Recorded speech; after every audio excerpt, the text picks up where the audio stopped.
Guys, welcome to my mini vlog. हजुरलाई चाहिँ म आज मेरो घरको बिहानी कसरी सुरु हुन्छ भनेर देखाउँछु है।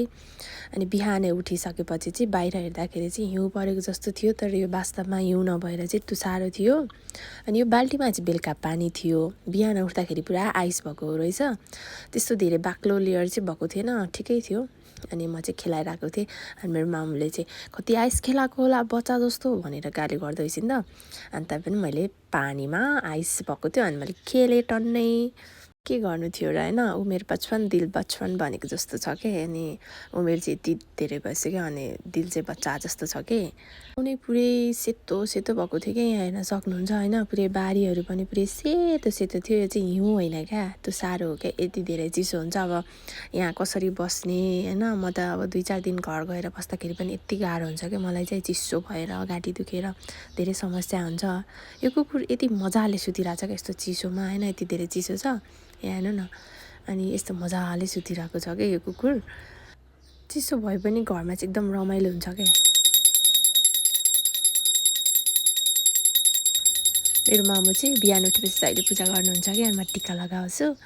अनि मेरो हजुरआमाले चाहिँ मलाई चाहिँ यहाँ हाँडीमा मकै भुटिदिँदै हुनुहुन्छ। यस्तो मिठो मिठो हुन्छ नि होइन।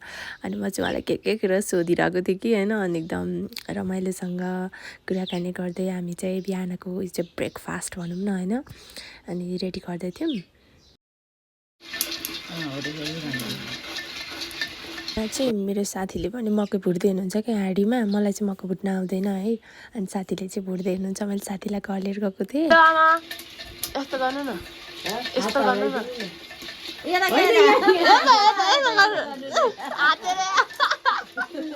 मम्मी यहाँलाई यस्तो गर्नु न।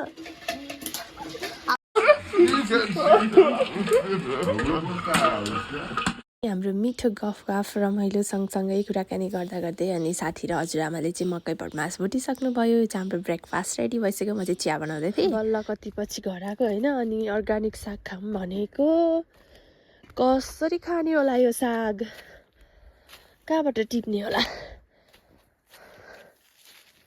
ओ माई गॉड, अब साग यस्तो छ होइन, तर पनि टिप्नै पर्यो। आमा ए आमा, भात्नै नसकिने रहेछ, हात पनि फुट्छ होला यसले त। तातो पानीमा धुनु पर्यो अनि चाहिँ जान्छ होला।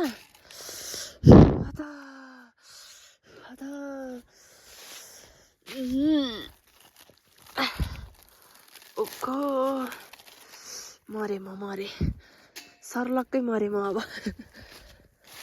मैले फेरि आज मोजा पनि लगाएको थिइनँ।